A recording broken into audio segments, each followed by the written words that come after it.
Et de cette exploitation, continuons à en parler avec ce projet de recherche artistique et académique intitulé Cuivre et oxydation urbaine. Il sera exposé en novembre prochain à l'Institut français de Lubumbashi. Avec nous pour en parler, l'artiste visuel et présidente du studio 1960, Adas Ngamba. Bonsoir. Bonsoir. Vous êtes d'accord avec le sujet que l'on vient de voir? C'est le constat aujourd'hui? Ben oui, en grande partie, effectivement, c'est ce qui se passe localement. De l'eau polluée, la poussière, c'est pas seulement depuis 20 ans, c'est depuis toujours que la poussière, l'air est pollué à cause des entreprises minières au centre-ville et autour de la ville de Lubumbashi, effectivement. D'où votre projet Expo, Cuivre et oxydation urbaine. Vous-même, vous avez grandi à Boma et à Lubumbashi. Que représente la ville de Lubumbashi pour vous? Pour moi, la ville de Lubumbashi représente une des villes les plus importantes du Congo, comme la ville de Boma, qui est la première capitale du Congo. Mais surtout que c'est quelque chose de très particulier du point de vue configuration cartographique, minier.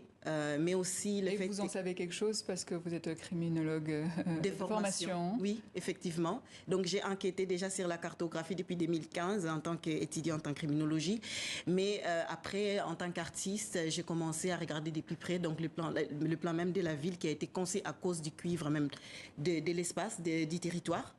Et aussi l'idée de récupérer tout ce qui pouvait être technique, technologie et richesse sur la connaissance, les savoirs et la configuration de l'espace tout simplement par les systèmes capitalistes. Et donc c'est une ville pour moi qui représente une configuration assez intéressante à travers laquelle on peut voir le futur de nos villes, parce qu'il y a la toxicité, bien sûr, à cause du cuivre, mais il y a la toxicité économique, la toxicité gouvernementale. C'est tout ça que vous dénoncez, contrairement aux pratiques métallurgiques ancestrales. Quelles sont-elles, ces pratiques ? C'est un savoir, ce sont des connaissances qui datent d'avant la colonisation. Il y a certaines personnes du territoire qui l'ont conservé et qui continuent à profiter. Je pense que c'est les seules personnes qui arrivent vraiment à profiter du système minier de l'espace. Donc il y a des batteurs de cuivre qui sont abusivement de temps en temps appelés les mangeurs de cuivre et voilà. Et donc les mangeurs de cuivre, ce sont et les miniers aussi qui exploitent traditionnellement et ils sont soutenus localement parce que ils ont leur propre configuration d'exploitation. Donc, vu que les systèmes gouvernementaux coloniaux n'a pas du tout été conçu pour la richesse des Congolais, mais plutôt des multinationales. Mais ces gens, ils ont une connaissance, un savoir où ils arrivent à exploiter les ressources et à faire vivre leur famille, à faire des projets artistiques, intellectuels, pédagogiques et voilà. Et donc c'est cette exploitation vertueuse, on peut le dire comme ça, que vous mettez en avant via votre projet, la présentation de ces grandes plaques de cuivre. En quoi ça consiste exactement? Donc déjà j'ai utilisé la technique ancestrale des batteurs de cuivre pour pouvoir frapper sur du cuivre les plans originaux, disons, de la ville de Lubumbashi, donc qui a été conçu dans les années 90. On voit bien la Gécamine qui fonctionne au centre et les routes qui traversent toute la ville. C'est la société en fait qui s'occupe. Oui, la Gécamine actuelle. Minière. Oui, et qui à l'époque c'était pas la même configuration, c'était plutôt colonial avec une grande banque, la Société Générale de la Belgique, qui contrôlait tout.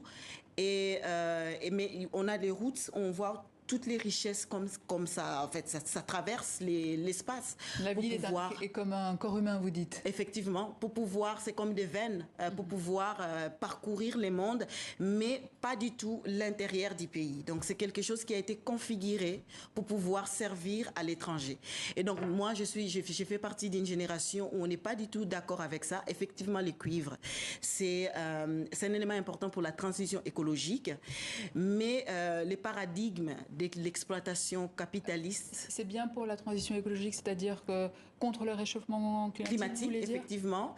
Ben, ça sert aussi beaucoup à l'industrie du automobile avec, bien sûr, l'électrification des lotos. Et aussi, en Afrique, on a un problème avec l'électricité. Et donc, du coup, c'est l'élément pour pouvoir électrifier l'Afrique, dont le Congo, qui a un grand projet sur les Inga 3.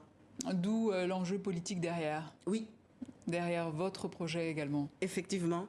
Et surtout, c'est plutôt l'enjeu plutôt des paradigmes d'école. Donc, comment on enseigne, comment est-ce qu'on transmet les savoirs locaux, les savoirs ancestraux, mais aussi l'actuelle ville que nous avons héritée et comment est-ce qu'on peut l'imaginer pour les futurs. Et d'ailleurs, sur ce projet, vous collaborez avec plusieurs stagiaires de différentes universités à travers le monde. Pourquoi ce choix?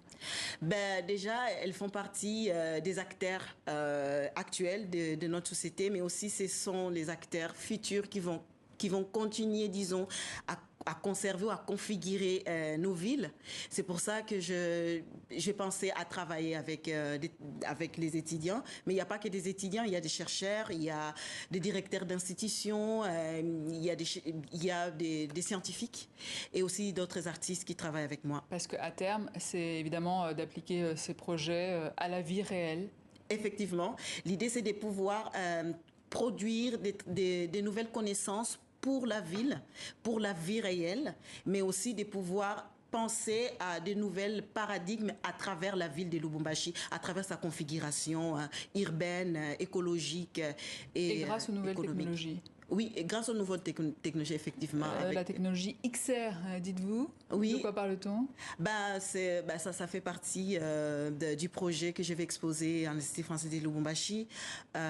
C'est une réalité étendue. Donc, c'est une des technologies actuelles avec lesquelles je voudrais travailler pour pouvoir explorer effectivement une future ville.